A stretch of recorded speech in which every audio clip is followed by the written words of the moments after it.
Good morning. Good morning, good morning. Day 7 of the 10 Days of Lightness. Welcome. I am Pamela Gerrand, and I welcome you into this space of sanctuary, cultivating resilience and radiance in times of transition. So today's theme is humanity's ascension. Finding the gift in the shadow, finding the gifts in this time of shifting. So I would like to begin our time together today with a poem that speaks to this time where we find ourselves literally between worlds. How do I hold these hot, holy tears? My pain punctured from grasping, my voice rasping and wailing into the inky dark of night. Between worlds, a liminal love space, holding the tension of opposites, broken and holy. Chop wood, carry water. I would, but I am frozen here, a breathing statue, feeling for those who dare not touch the pain, the joy, the sorrow, the bliss. How could I resist the invitation to dwell as an in-between angel, not fully human, not fully winged, bridging worlds on the high-wire love frequency of song, where angels whisper melodies of infinite beauty and humans devour the sustenance of every note. Deep space, holy water, hold me now. I am your daughter. Free my soul into this exquisite ebony night, where ravens and doves leave feather trails, secrets and signs. White hot at the edge of two worlds, where your new passport will not allow the stamp of fear. Love has opened the gates to a new world, heaven on earth. Child, man, woman, beast, no one left behind. I'm going to go back to the second last quatrain of this poem.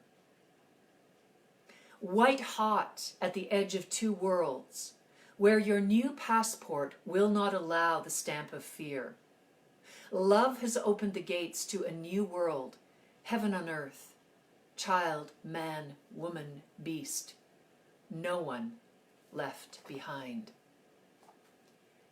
And so I begin today's circle, our virtual circle here in the 10 Days of Lightness, with this poem, Between Worlds, because we really do. Do you feel like you're between worlds right now? We are in this space where we are literally feeling the gravitas of the time we are in, the deep impact of the virus and the loss and the sorrow, and at the other side of it there is this bubbling up of something so new, and there is a grace within this gravitas. So I'm speaking today about the time of humanity's ascension, which we are in. So in the ancient mystery schools, those who were the sages and the saints and the gurus and those who were ordained to be the spiritual leaders and the shamans could foresee times of great change upon planet Earth. And we are living in one of these deep times of transformation. Yes, good morning, Laura. Good morning, Brenda.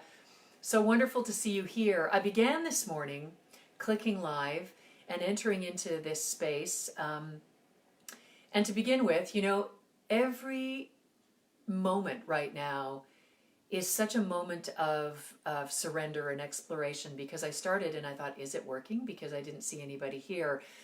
But it is such, it was a beautiful opportunity for me to trust. I'm arriving and showing up here every day at 11, and whoever is coming and meaning to join us here, this is the perfection of these times.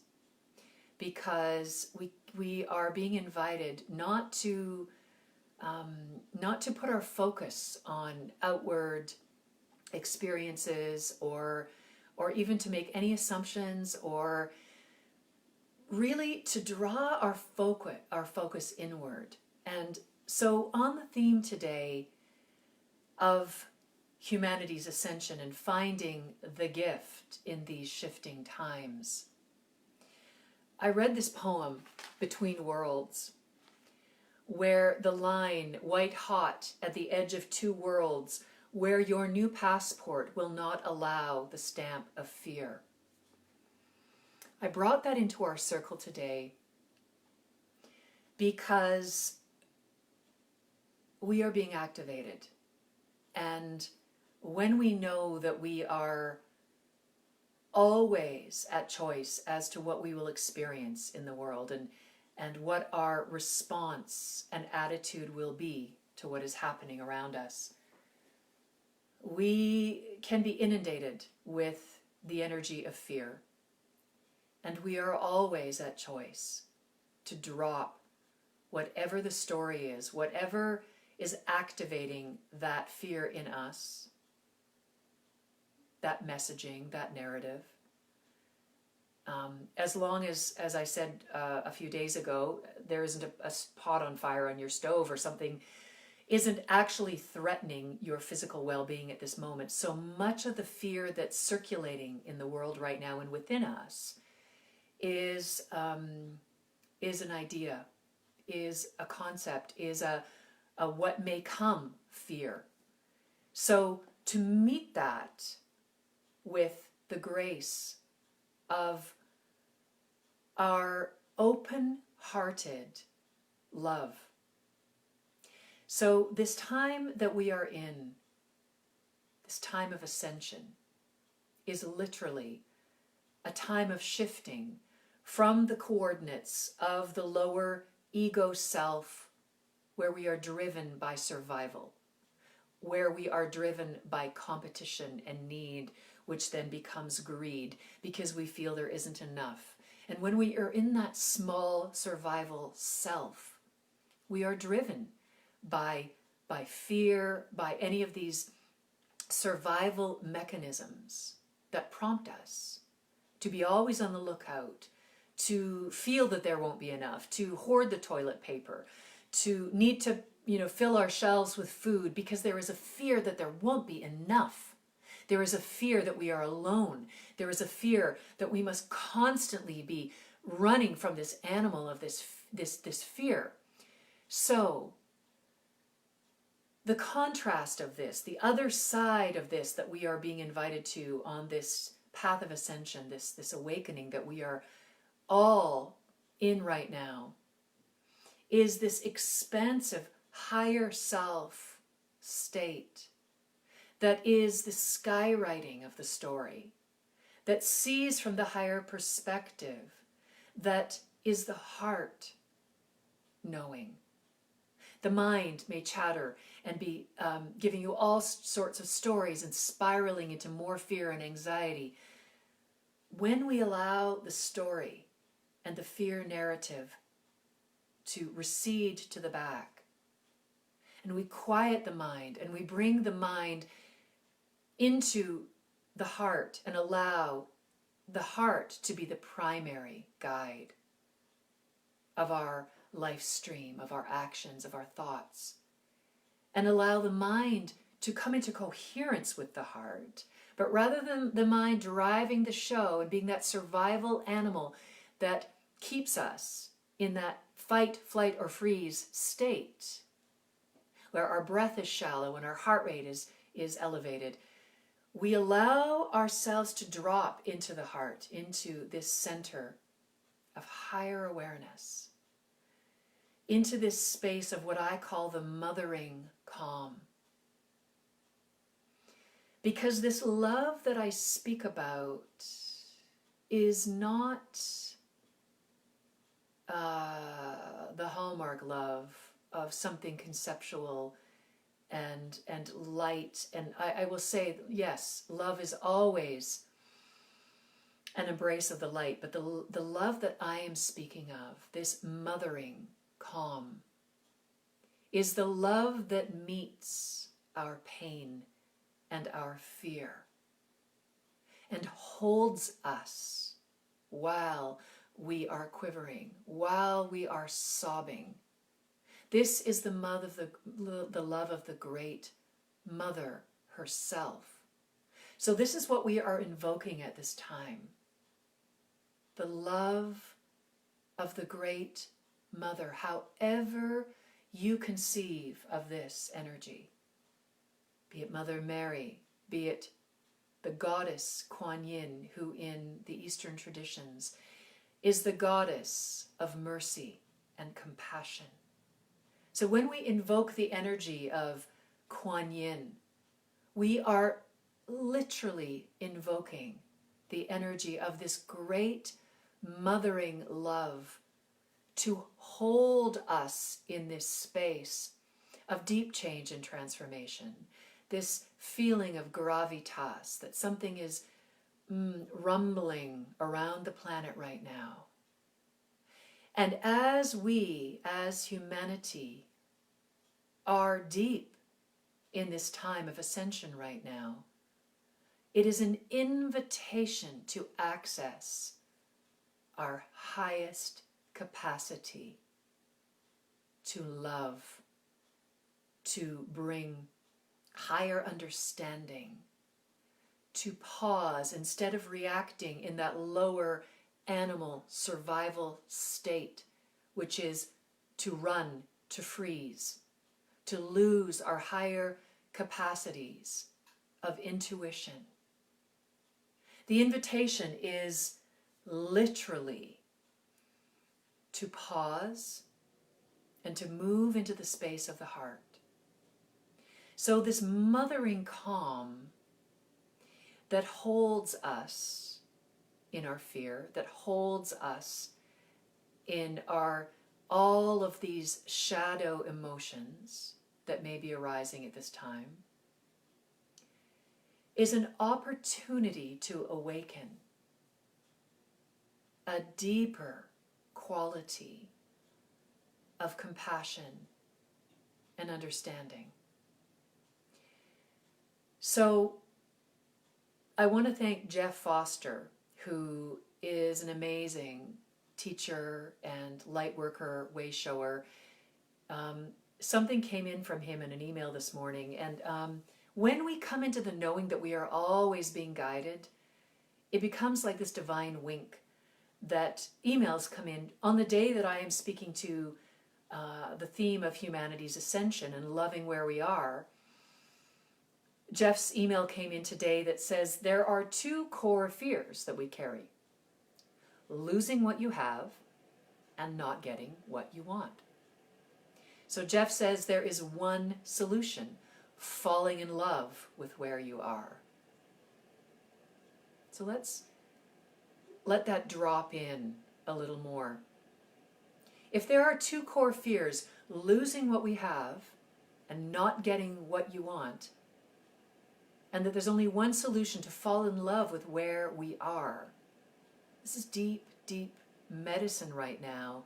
And I've also spoken to the fact that adversity is a very powerful personal trainer. For as we do the heavy lifting of these fears, we start to develop the musculature of patience humility, discernment, non-judgment, all of the qualities that are the hallmark pillars of mindfulness and beginner's mind, is to greet the moment with non-judgment. And so much of what is happening on the planet right now, there is a deep fear of losing what we have. There's a deep fear of not getting what we want.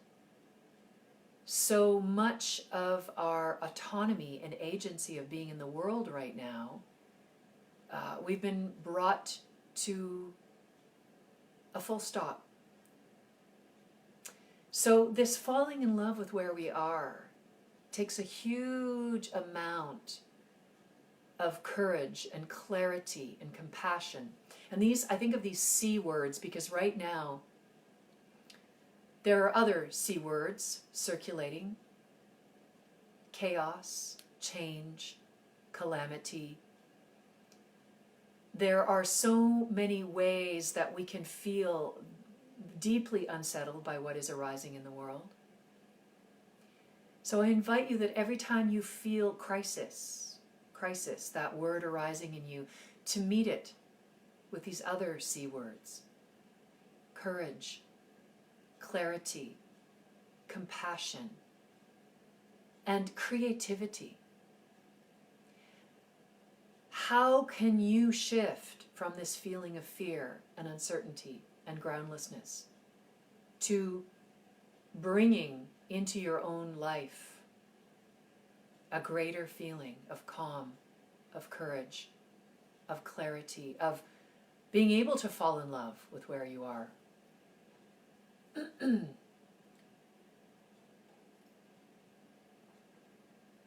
So this week we have been talking about very simple and yet important ways to feel well and to feel strong and to feel courageous and clear.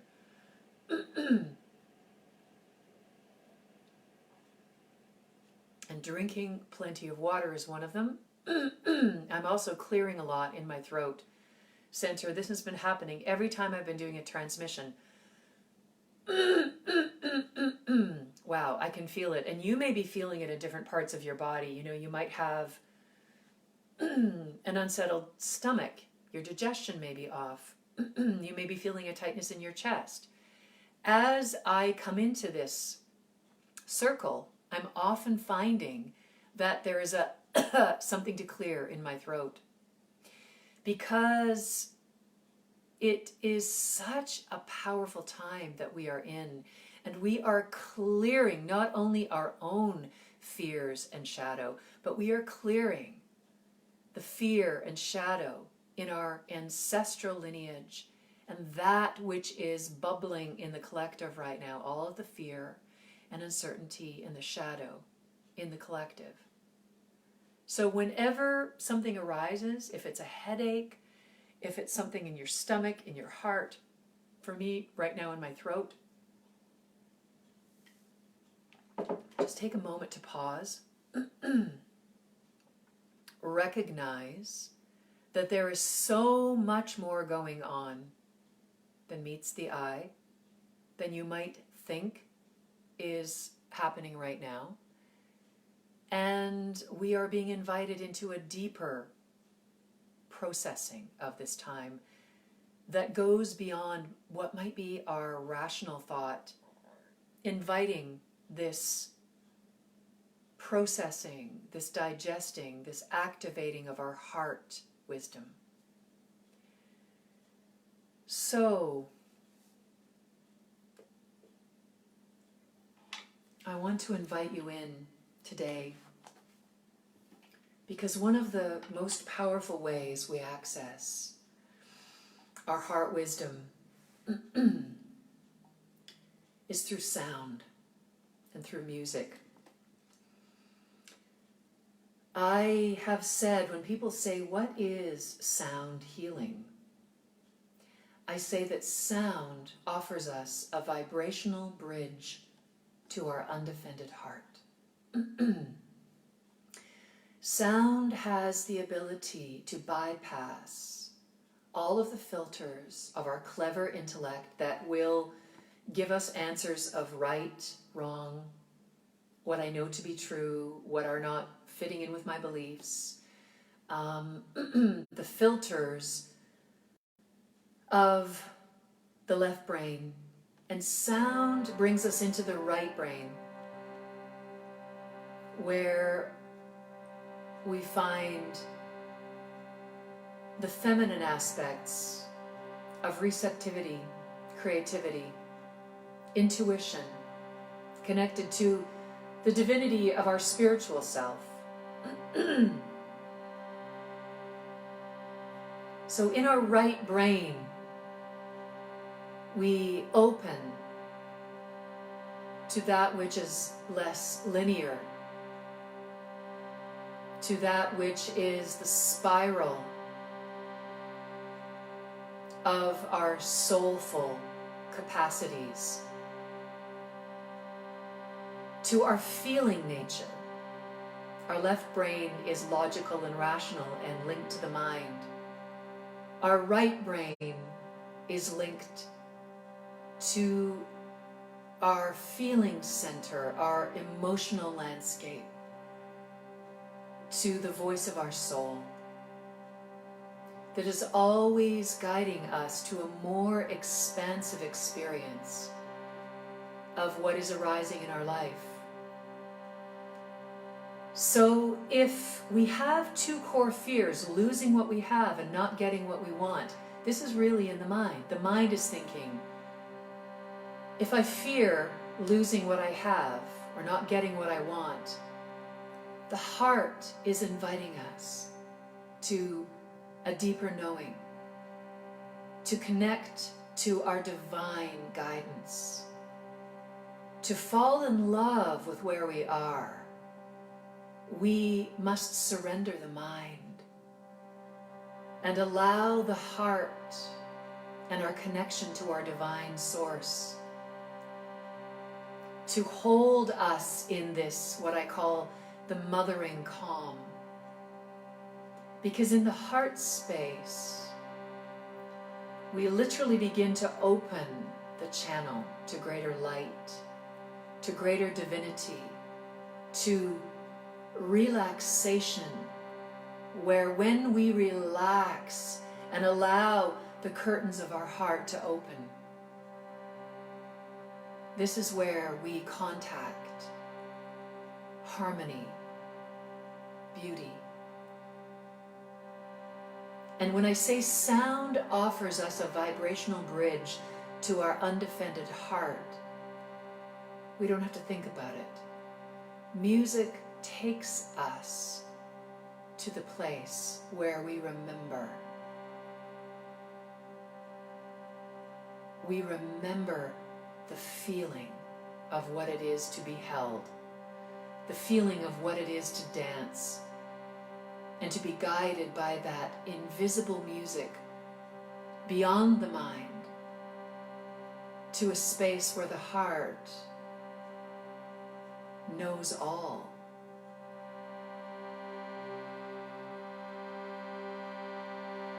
So breathing with me into this heart space, allowing the curtains of your heart to open wider,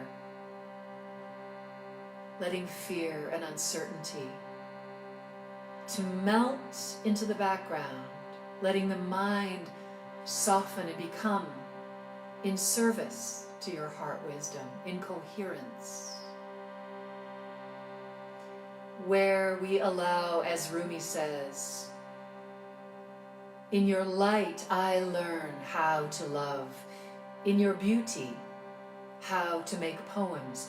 You dance inside my chest where no one sees you, but sometimes I do. And that sight becomes this art. So in a time when we have all been asked to stay home, guided home, there is a gift in this being guided home to a greater time of contemplation and reflection. The gift of touching our shadows that ask us to allow all that has been held in the basement of our subconscious mind, to allow the smoke of our pride, of our envy, of our fear, of our feeling not good enough, less than, separate, simply that free-floating anguish that is circulating right now in the field. Allowing it to rise and rise and rise and be released with tenderness, that mothering calm that I speak of. For we are healing. Our ancestral lineage, as I say, we are releasing the fear and the scar tissue of pain that has been held in the collective.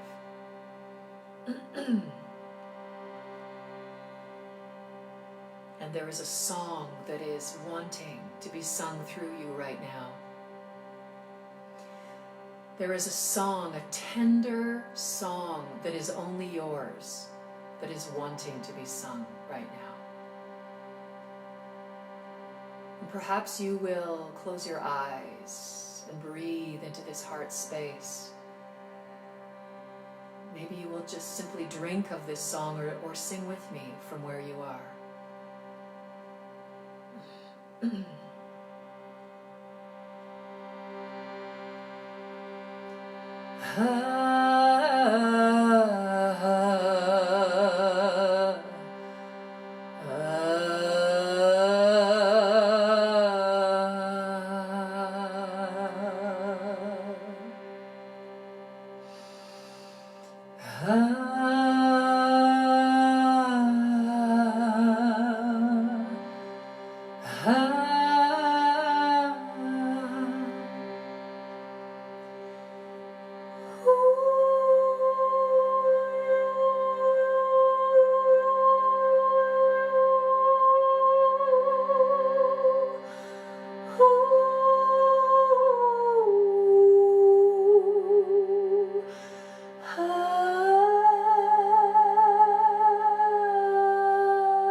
So,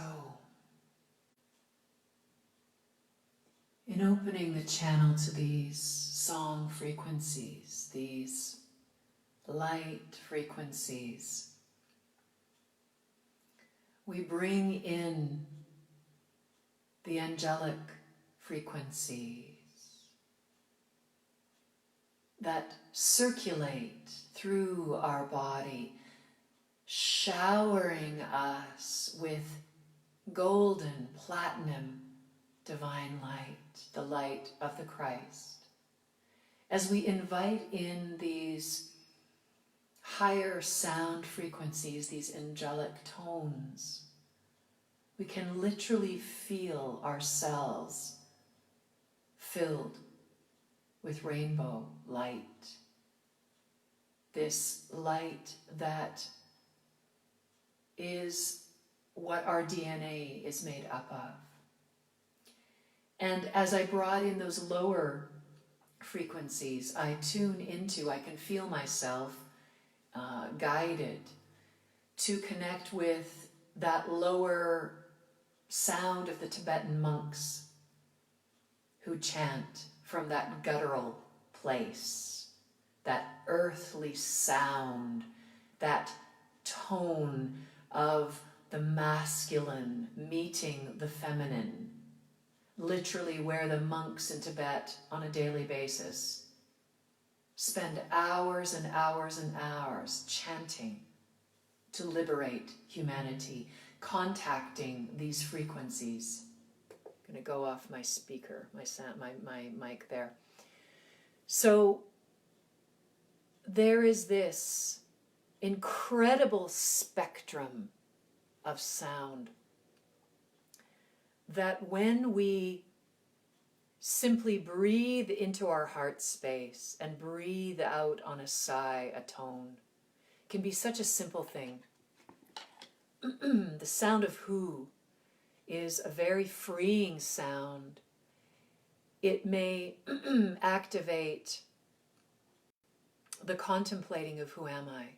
Who am I at this time on planet Earth? What is the tone that I am meant to bring forth at this time? What am I being called to bring forth, to practice? This note, whatever it may be, and maybe this will be your focus of contemplation today. What is your note? What is your unique note? It may be your service through humor. You may be someone who has a brilliant sense of humor and you make people laugh. There is brilliance in the ability to help people rise from the heaviness that is on the planet right now. And I see, Sheena, you are on here right now, and I know you do laughter yoga, and this is such a gift. So this is your note. Celebrate that which you are bringing forth. Perhaps your note is to cook. Perhaps you're a brilliant cook, and you love to make soup. And you can take soup to someone who is shut in or someone who is elderly or who is ill, and you pour all of your love into chopping and blending and preparing the most beautiful bowl of soup for someone. So whatever your note is, it may be that you are able to hold space and bring wisdom to the darkness of these times right now, however that may be. And this is what I'm finding right now so beautiful about the times that we're in, is that, you know, we are in the time of humanity's ascension. And what I love and have been observing, I'm sure you are about this time, seeing in this time, is that our focus is shifting because we were hurtling towards the edge of a cliff. Our environmental disasters, the ways that everyone was clamoring for change, we could see the signs and the chaos, the fires, the melting of the ice caps, the animals in peril, humanity in peril, and yet all of the calls for change. You know, some things were shifting, but it wasn't happening fast enough. And the degree to which we were bringing, you know, such trauma to Mother Earth through our actions, through our carbon emissions, through all of the ways that we were continuing on this cycle of the hamster wheel of traveling, all of the outward ways, commuting, like we have found right now with air travel literally grinding to a halt, so much of commuter travel grinding to a halt. Isn't it brilliant that we are being shown ways to conduct our business and our affairs in remote ways? We don't have to commute necessarily. Of course, there are some people that do need to go to their place of work. But what we are being shown is that the focus that we had that was so outward, we were being encouraged in the world, or perhaps it wasn't even an encouragement, it was a seduction, that we lived in a world of social media and selfies. And look at me, I am traveling, here I am. And, unconsciously we were all contributing to this shallow experience of the world. And now, our experience of social media, the lens has shifted from this selfie world, a world outside of where we are, to so many people at home, being creative and feeling courageous enough to share whatever is on their heart. People are doing yoga remotely. People are offering music from balconies. People are reading to each other. People are, what we are finding is this, leaving that shallow world of I, me, mine, to ways that we are connecting and finding that we are so dependent on each other and we need each other so much that we are finding such beautiful creative ways, and thank goodness for these video platforms, that we can connect in a soulful way. And aren't we really finding out what really matters? So I wanted to share with you today something that has really been guiding me in these times as we dive from, I want to say, from image to essence. I think that best captures that shallow, external, egoic way of navigating through the world to a more essential way of finding out what is it that we came here to be, to embody, to contribute. What really matters? And when I think of moving from image to essence, essence is something that is not transient, fizzy, like a can of Coke. We think about everything that is admired in our youth culture. That is of that image side of things. When we move to essence, we move to this place of the eternal, to the ineffable, the immortal, beyond young and old, any color of our skin. We move to the essential nature of who we are, each one of us in our hearts. And at this time of humanity's ascension, we are being given the gift in this time of full stop, to come home to our own hearts, to meditate on contacting what is flowing through us, what is calling to us, what is rising in us at this moment, and having the time to contemplate, having the time to read, to go deeper. So the place that I have been finding deep inspiration, going deeper, is in a book called The Gene Keys. This is a book, I know when we show things on this platform, it's backwards. I'm going to put this in the thread, and it's also, this book by Richard Rudd, The Gene Keys, is on my list of what I have on my website. If you go to PamelaJaneGerrand.com, and on the top navigation bar, on the events button, click on that, and there's a drop down that has the 10 Days of Lightness. So on that page, I've included a link to all of the books and the videos that I am sharing in this series. So you will find there a link to the Gene Keys. And I'm realizing that I'm just coming towards the end of today's sharing, and I may overlap to go a little bit deeper into the gene keys tomorrow, because this book is, I believe, a transformational, epic work. I would say an instruction manual for the soul at this time on planet Earth. People who are familiar with it know this.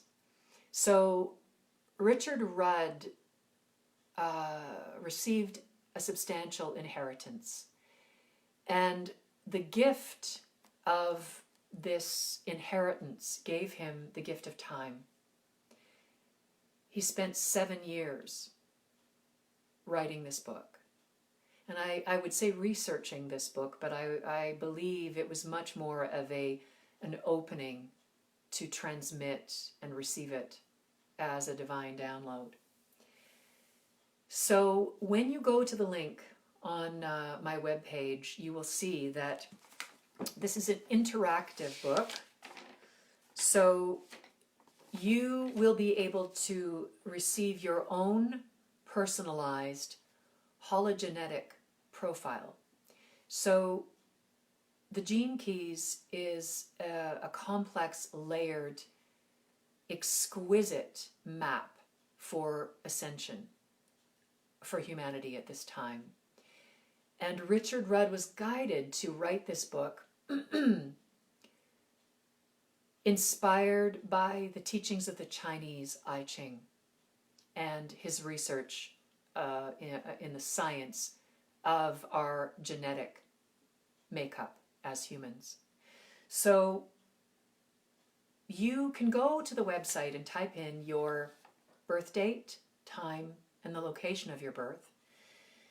And what you will receive is your own personal profile, which I'll just give you an example. This is mine. So what you receive with this personal profile is a map.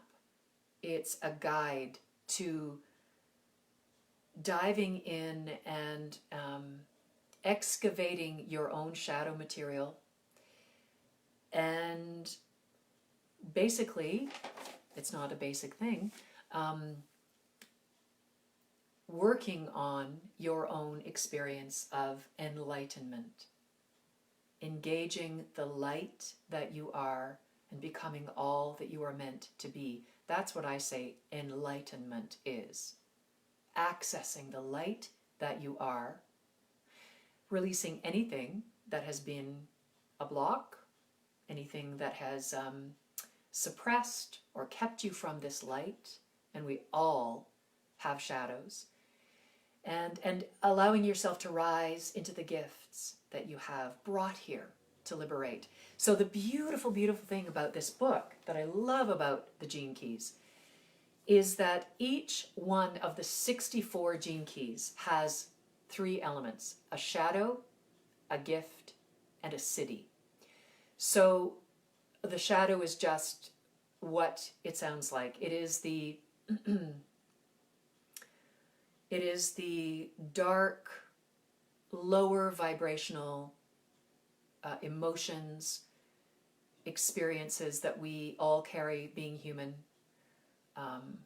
Our fear, our shame, our self-obsession, our laziness, our pride, any of these qualities that literally hamper us, don't serve us, keep us locked in pain and suffering.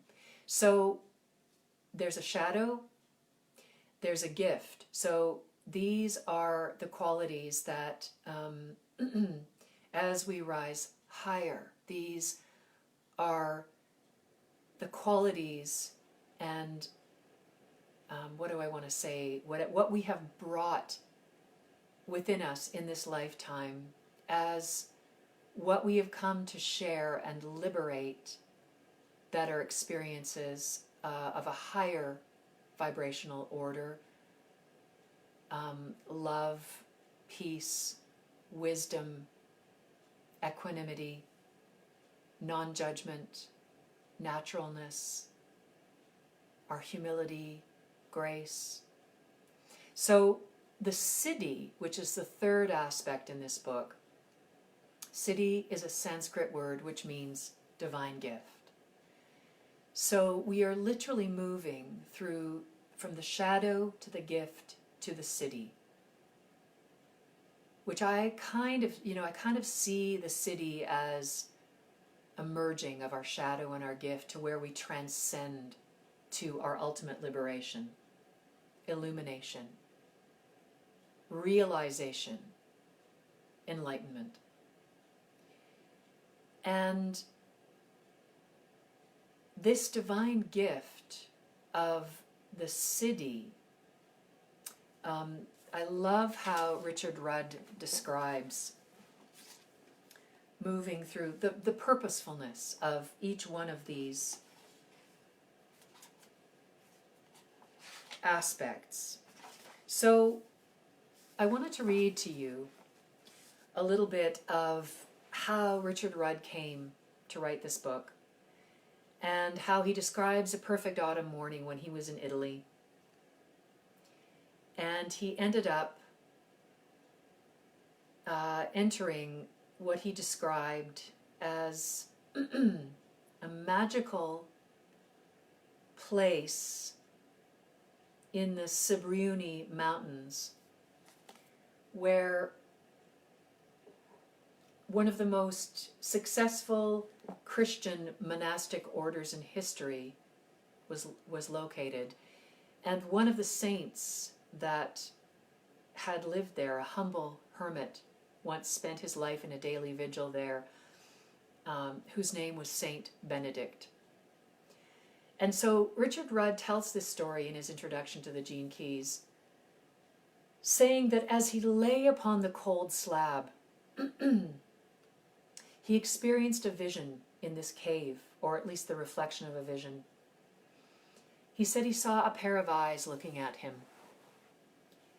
And he said he has no recollection about the face around the eyes, but as long as he lives, he will never forget the light in these eyes, the eyes of one who has seen the truth, brimming over with the most profound love and knowing.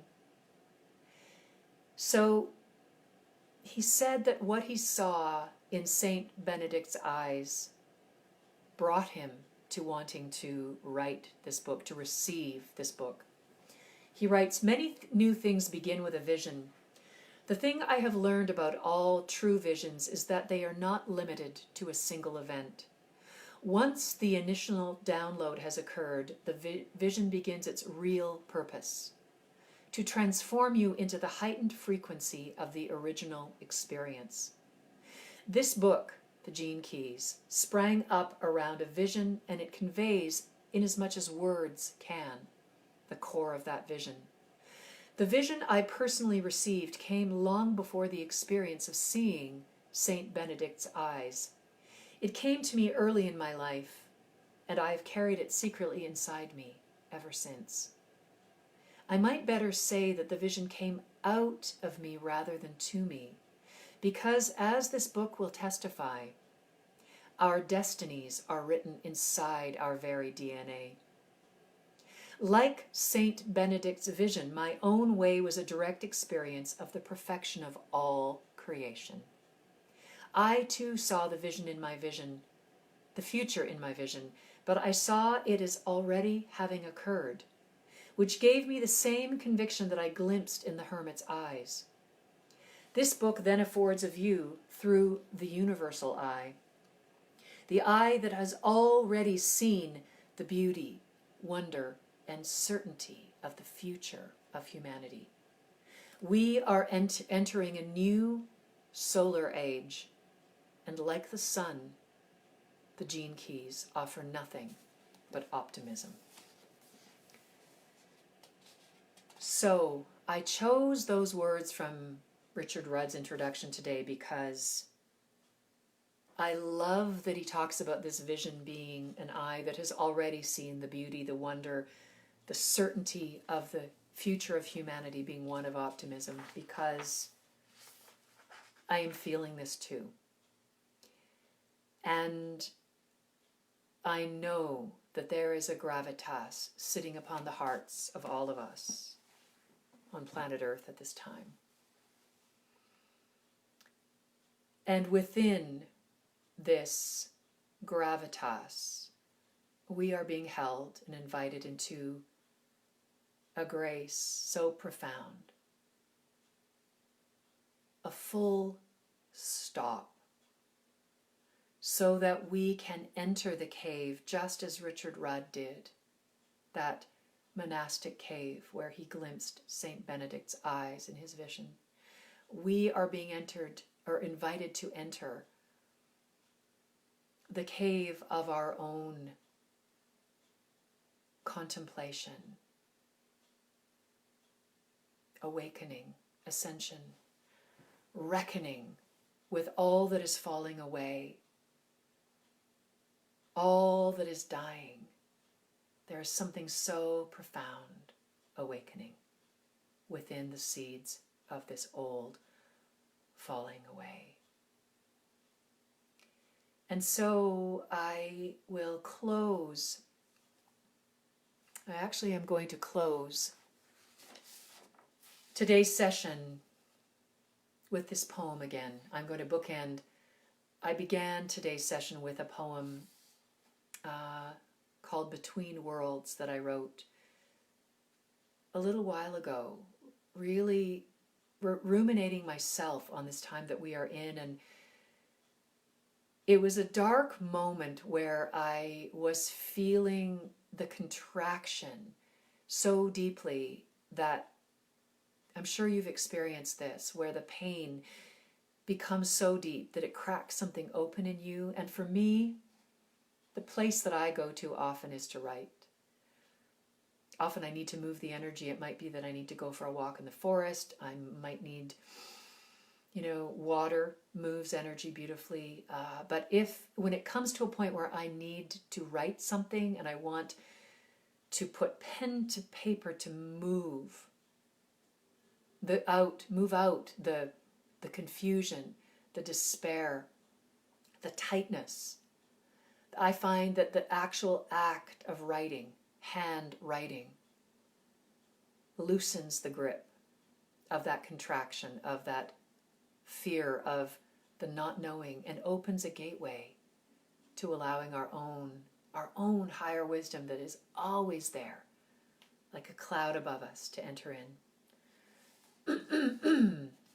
So I'm going to end the sip of water. Reminding you to drink plenty of water these days. Staying hydrated. Staying in that space of gratitude.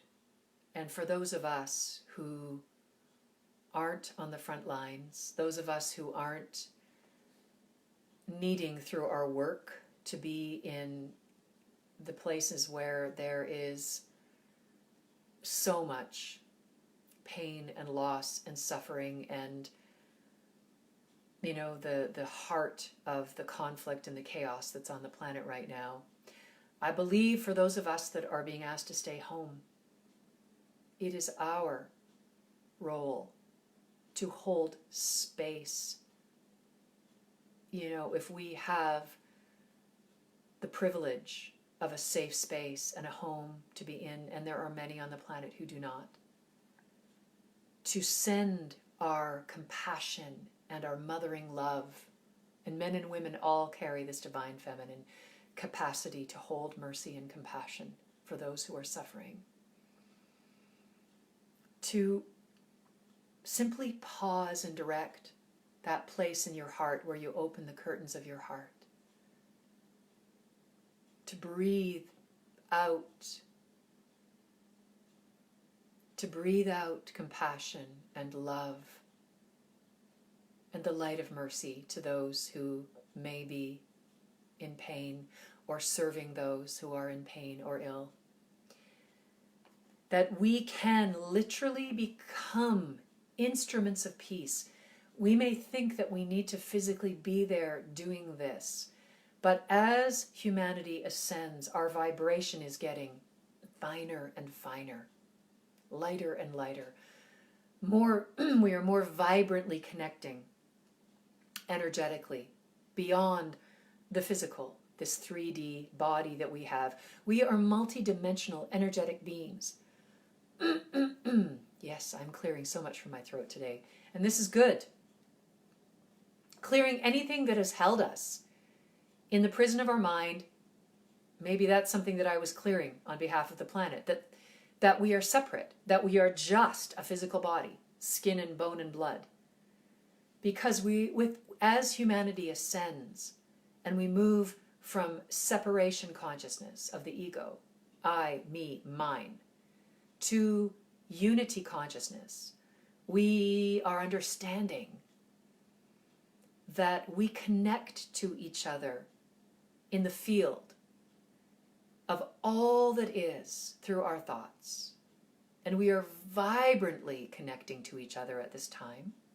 So to use this, if you want to call it a magic power, because we all have this available to us, to send to those who are suffering, to send our compassion, to cultivate this heart of mercy and mothering love, and to use this time for those of us that are being asked to stay home, to come home to our own heart of unconditional love.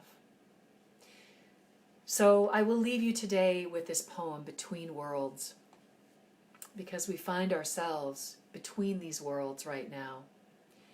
And each one of us is building the bridge from the old world that is falling away and dying to the new world that we are here to co-create together. And I say, feel into that excitement, feel into that joy, because it is also present.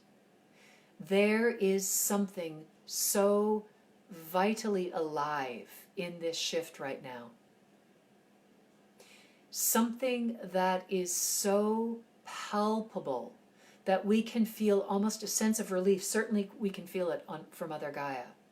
That as we as humanity have stopped racing around, traveling in our cars, in airplanes, doing all the things that we used to do, that as we have stopped, we are liberating Mother Gaia to breathe in fresher, cleaner air than we have seen on the planet in years. And right now, in the past 3 or 4 weeks, there has been a shift on the planet to, we are palpably experiencing within this contraction and this squeeze, this challenge of the pandemic, more kindness and compassion and people reaching out to connect each other than we have in hundreds of years. So as we are building and co-creating this bridge to the new earth together, the gift of ascension is this gift of choice. What is it we wish to create right now? So there is a freedom in these times. And this is what we are being encouraged to focus on, to expand. Because attention is investment. What we focus on expands. So choose to not focus on the circulating narrative of the fear and how long this may last, because we are in this now moment. We do not know what may come. We can prophecy and we can prognosticate, we can imagine, we have the ability in this now to choose what it is we wish to put our energy towards. So, Between Worlds, I offer you this poem to close. How do I hold these hot, holy tears, my palm punctured from grasping, my voice rasping and wailing into the inky dark of night? Between worlds, a liminal love space, holding the tension of opposites, broken and holy. Chop wood, carry water. I would, but I am frozen here, a breathing statue, feeling for those who dare not touch the pain, the joy, the sorrow, the bliss. How could I resist the invitation to dwell as an in-between angel? Not fully human, not fully winged, bridging worlds on the high wire love frequency of song, where angels whisper melodies of infinite beauty, and humans devour the sustenance of every note. Deep space, holy water, hold me now. I am your daughter. Free my soul into this exquisite ebony night, where ravens and doves leave feather trails, secrets and signs. White hot at the edge of two worlds, where your passport will not allow the stamp of fear. Love has opened the gates to a new world, heaven on earth, child, man, woman, beast, no one left behind. And so breathing into this space of unity, of connection, of creating sanctuary for you, me, and all our relations. Thank you for joining me.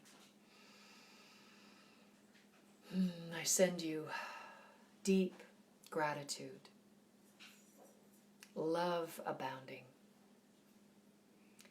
And until we meet again, be well, be wise. Be the embodiment of this new light that is arising. And be open to those secrets and signs that are being placed on your path now at this magnificent and powerful time of ascension.